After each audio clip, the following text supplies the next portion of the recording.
L'invité de ce journal est président de la Fédération nationale des associations du consommateur, Wadi Madir. Bonjour et merci d'accepter d'intervenir dans cette édition. Bonjour et merci de m'avoir invité.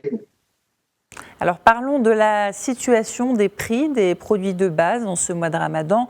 Comment les prix des produits de base ont-ils évolué depuis le début du mois sacré et quels produits ont connu les augmentations les plus significatives ?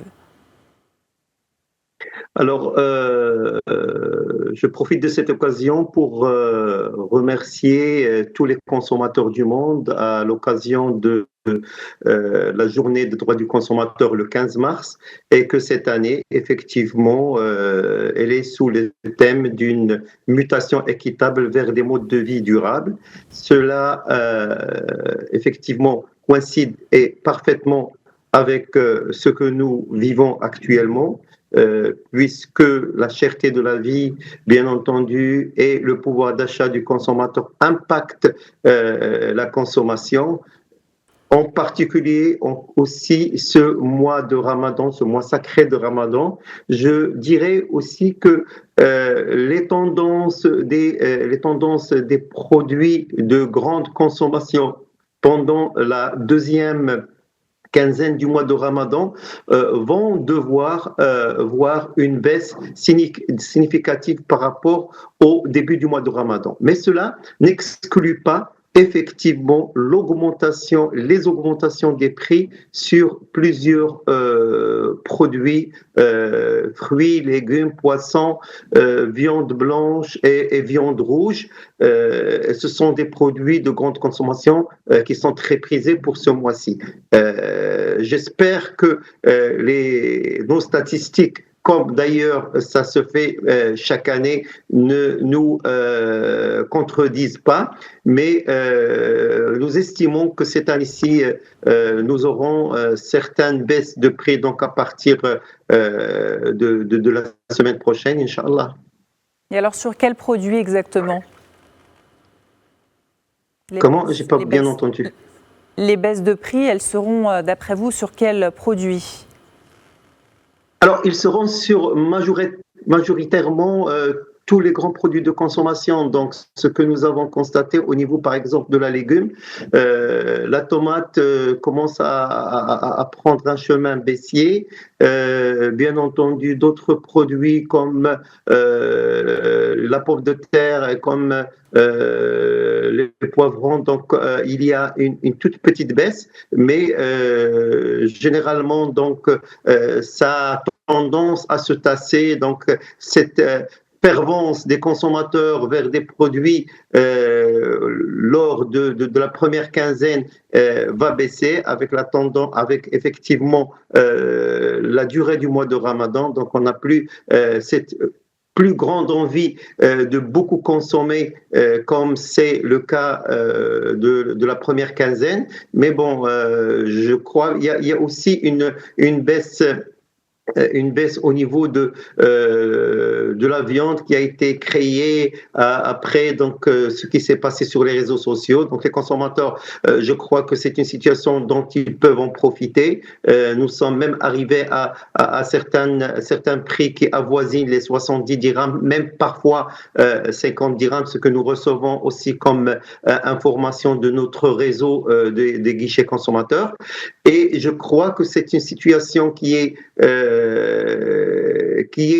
particulièrement bonne, mais cela n'implique pas que c'est un indicateur d'aisance ou de baisse des prix. Il faut rester toujours vigilant, oui. Parce que le grand problème qui nous arrive actuellement, c'est l'intermédiation, les intermédiaires qui normalement interfèrent dans le circuit de la consommation. Et je crois qu'il est essentiel et primordial pour que les pouvoirs publics, le gouvernement, s'attellent à trouver des solutions pour effectivement laisser souffler et laisser respirer le circuit de la consommation qui est devenu actuellement un métier de n'importe qui et de n'importe quelle personne qui s'improvise un intermédiaire, alors que nous savons que l'intermédiation aussi a ses règles et a ses droits.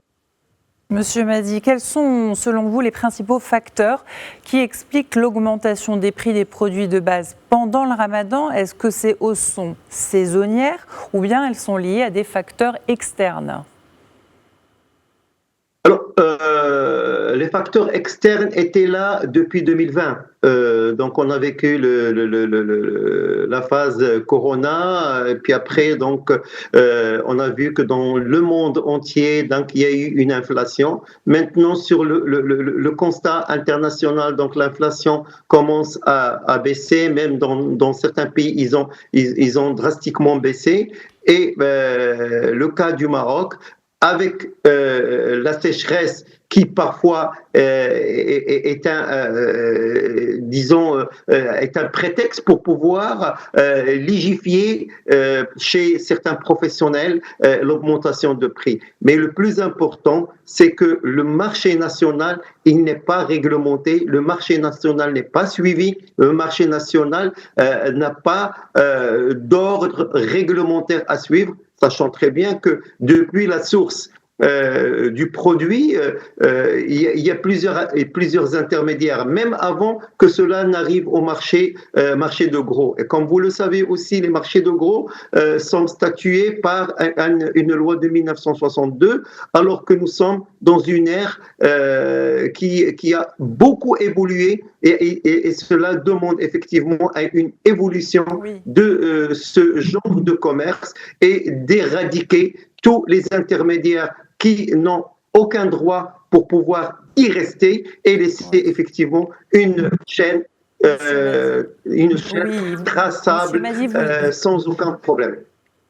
Vous l'évoquiez, malgré les importantes pluies tombées depuis le début du Ramadan, certains prix demeurent élevés. Pourquoi la corrélation pluie et baisse des prix n'est pas toujours valable? Est-ce qu'il y a un certain temps d'adaptation pour que les prix baissent? Vous savez, la loi du marché, elle est très claire. Elle est très claire du moment que nous avons une offre et nous avons un achat, une offre et une demande.